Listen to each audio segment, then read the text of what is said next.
লক্ষ্মী চৌধুরী মনীষ ব্লগের সবাইকে স্বাগত। দেখো আমি বলেছিলাম সোমবার আমার 3 বেলা করে ছুটতে হয়। জাস্ট ছেলেকে পড়তে থেকে নিয়ে আমি বাড়ি এসেছি, এসে মুখ হাত পাটা ধুয়ে আমি রান্নাঘরে চলে এসেছি যে রান্না করব। তো আজকে আমি তোমাদেরকে দেখাবো 2টো ডিম আর 2টো আলু দিয়ে আর একটু চিকেন দিয়ে কি রান্না করব। এটা বড়রাও খেতে পারবে, ছোটদেরকেও তোমরা দিতে পারবে, এটা স্কুলের টিফিন হিসেবেও দিতে পারবে, সন্ধ্যাবেলা জলখাবার হিসেবেও তোমরা খেতে পারবে। বাট আমাকে সোমবার যেহেতু আমাকে 3 বেলা ছুটতে হয়, ছেলেটার আমার খিদে পেয়েছে, এই জন্য এটা আমি টিফিন বক্স করে অনেক সময় আমার ব্যাগে রেখে দিই, যখন যেটা মনে হয় ওকে আমি সেটা খেতে দিই। তো চলো বাকিটা তোমাদেরকে দেখিয়ে দিচ্ছি। রেডি একটা কড়াইতে তেল বসিয়ে দিয়েছি গরম করতে, তেলটা একটু গরম হয়ে যাক। আর দেখো এখানে আমি কিছুটা ময়দা নিয়ে নিয়েছি। আমি এখানে ছোট হাতা, এরকম ছোট হাতা 2 হাতা আমি এখানে ময়দা নিয়েছি। এখানে 2টো আমি গ্রেট করে নিয়েছি কাঁচা আলু, আর একটা লঙ্কা কাঁচা আর একটা পাকা আমি কেটে নিয়েছি, আর কিছুটা চিকেনের বুক কেটে নিয়েছি, আর তার সাথে আমি দিয়ে দিয়েছি ছোট ছোট এরকম করে আলু কেটে নিয়েছি। আর লাগবে হচ্ছে একটু ধনেপাতা আর একটু পেঁয়াজ। আপাতত এইটুখানি। এটা গরম হলে আমি দিয়ে দেবো আলুটা আর চিকেনটা আমি এর ভেতরে দিয়ে দেবো। তো গরম হয়ে গেছে, এর ভেতরে আমি একটু নুন আর হলুদ দিয়ে দিয়েছি, কারণ হচ্ছে নুন হলুদটা দিয়ে দিলে তেলটা ছেটে না, ঠিক আছে। এবার কেটে রাখা পেঁয়াজগুলো যে আছে, এই কেটে রাখা পেঁয়াজগুলো আমি দিয়ে দেবো। পেঁয়াজগুলোকে আমি দিয়ে দিয়েছি।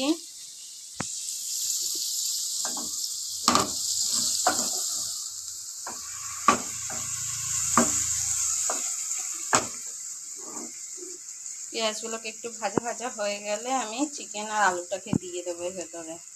পেঁয়াজগুলো অনেকটা ভাজা ভাজা হয়ে গেছে, বেশি পোড়ানো যাবে না। এবার আমি এর ভেতরে দিয়ে দেবো কেটে রাখা চিকেনগুলো আর আলুগুলোকে দিয়ে দেবো।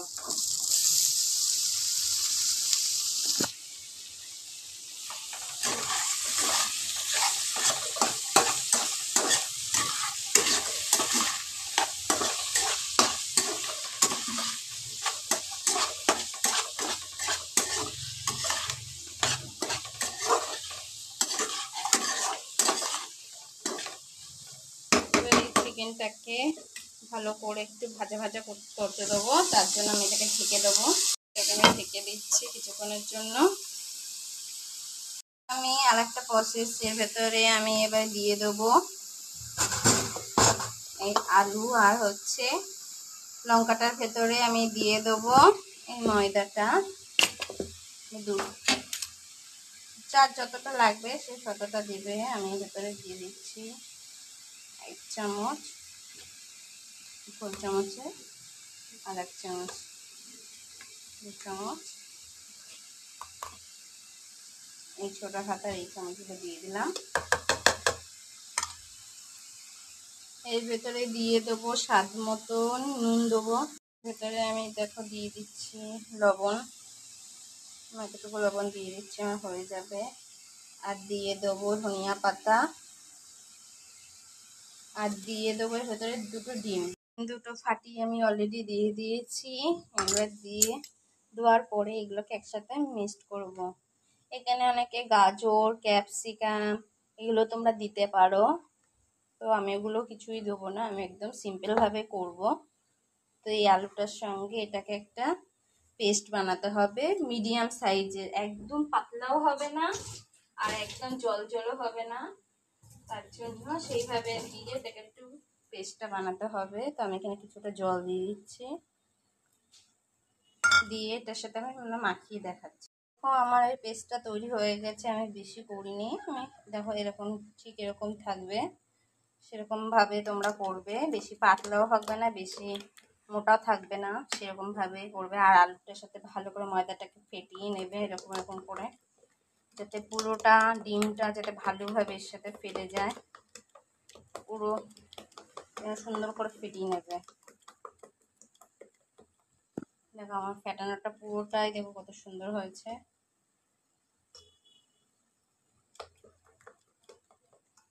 এর বাকিটা দেখে নাও তোমরা। এটা আমি ঢাকনা তুলে দেখবো কত দূর হয়েছে চিকেনটা। এখানে অনেকে আছে আদা রসুন দেবে, হলুদ গুঁড়ো, এই জিরের গুঁড়ো টুড়ো দেবে, আমি এগুলো কিছুই দেবো না, এটা আমি একদম সিম্পলভাবে করবো।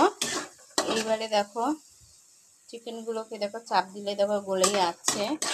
তবুও আমি এখানে একটু জল দেবো সেদ্ধ করার জন্য, যাতে চিকেনটা একটু ভালোভাবে সেদ্ধ হয়। বেশি না, অল্প জল দিলেই হবে।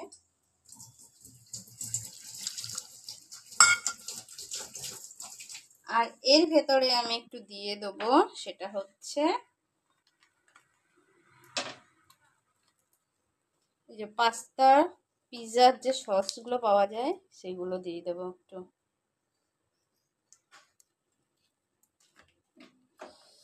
এবার চুলার আঁচটাকে বাড়িয়ে দেবো, ভালো করে মিশিয়ে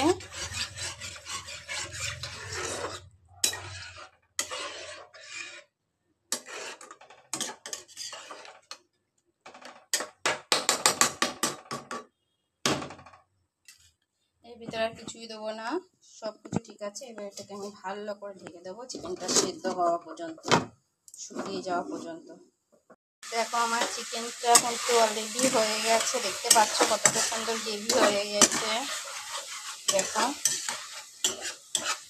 কিছুই দিইনি, কিন্তু আমি যেভাবে করছি এইভাবে করো, বাচ্চারা ভালোই খাবে, বড়রাও ভালো খাবে। সবসময় রসুন টসুন উগ্র একটা গন্ধও বেরোয়, সবসময় ওগুলো ওরকমভাবে না করে এইভাবেও করে একবার দেখো, দেখবে কোনটা বেশি ভালো লাগবে। দেখবে সিম্পলভাবে যত রান্না করবো কিন্তু সেই জিনিসে খেতে কিন্তু ভালো হয়।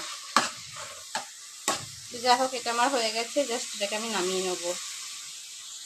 আমার কিন্তু ওই পাশটা দেখো অলরেডি হয়ে গেছে, দেখেই বোঝা যাচ্ছে, দেখতে পাচ্ছ? দেখো একদম সেদ্ধ হয়ে উঠে গেছে। এবার আজটা তো ভেতরে চিকেনগুলোকে দিয়ে দিয়েছি, আর এখানে আমি মিউনিস দিয়ে দিয়েছি, আর দিয়েছি একটু সস দেওয়া হয়ে গেছে। এবারে আমি এটাকে রোলের মতন পাকিয়ে দেবো, যেটা পাটিসাপটা যেরকম হয় সেরকম আমি এটাকে ঠিক উল্টে দিয়েছি। এবার আবার আমি একটু একটু ঢেকে দেবো, এটা ঢেকে দিয়ে আর একটু রান্না করব, তারপরে বাকিটা আমি করে নিই তোমাদের সাথে শেয়ার করছি। ভালো করে এপিট ওপিট করে একটু ভালো করে ভেজে নিতে হবে, যাতে কাঁচা কাঁচা না থাকে, একটু ঢেকে ঢেকে করবে। একটা আমি দেখিয়ে দিলাম, পরেরটা আমি করে নিই, ততক্ষণ তোমাদের তারপরে দেখিয়ে দিচ্ছি। বাকিটাও আমি দিয়ে দিয়েছি, কিন্তু এই জিনিসটা দেওয়ার আগে তেলটা ভালো করে গরম করতে হবে, নাহলে কি বলতো নিচে লেগে যাবে, উল্টাতে তুমি পারবে না, নিচেরটা তোমার হবে না। এই জন্য তেলটাকে ভালো করে গরম করে তারপরে তুমি এই মানে জিনিসটা দেবে, আর একদম আঁচটাকে এরকম কমিয়ে যদি ঢেকে দেবে, ঢেকে এটা দিলে সেদ্ধ হয়ে যাবে। আর দেখো এটাকে আমি নামিয়ে নিয়েছি অলরেডি, দেখতে পাচ্ছ? তো ওটাকে আমি করে নিই, তোমাদের দেখাচ্ছি। দেখো আমার অলরেডি কমপ্লিট হয়ে গেছে, আমি নামিয়ে নিয়েছি। এইগুলোকে ছুরি দিয়ে পিস করে নিলে অনেকগুলো হয়ে যাবে। তো আমার চ্যানেলটি ভালো লাগলে প্লিজ সাবস্ক্রাইব করো, ফলো করো, আর নিজেদের বাচ্চাদেরকেও দিও, নিজেরাও খাওয়ার চেষ্টা করো, দেখবে ভালোই লাগবে খেতে এটা। তো এখানে ভিডিওটা শেষ করছি, টাটা বাই বাই।